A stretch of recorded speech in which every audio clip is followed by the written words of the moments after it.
Welcome. In this video, I'll show you how to fix application fail to start because side-by-side configuration is incorrect. All right. So first up, go ahead and go to your search bar and type in add or remove programs like so and click on this system setting. Okay.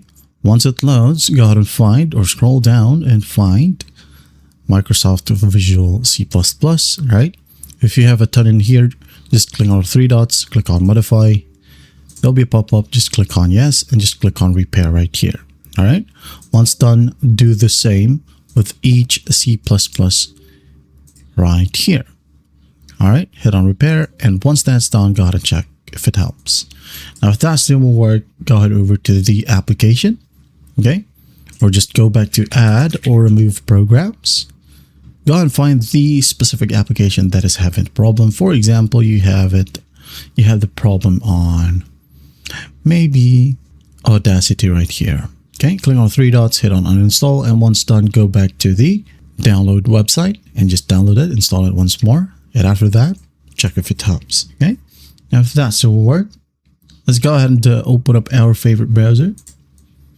All right, now go ahead and find Visual C++ Redistributable. All right, or redistributable packages, like so. Now click on the ones from learn.microsoft.com. Okay, click on it.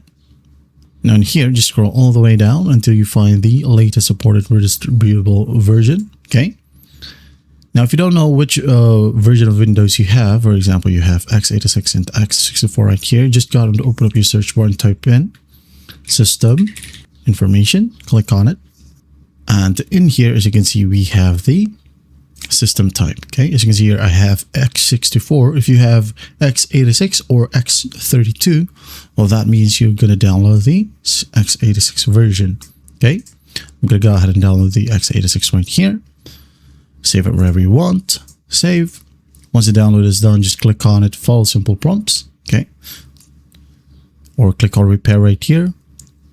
Sometimes it will say install, just go ahead and click on install. And once that's done, you should be good to go. That is it. Don't forget to restart your computer. And everything should work perfectly fine now. Well, I hope this video helps, and I'll see you in the next one.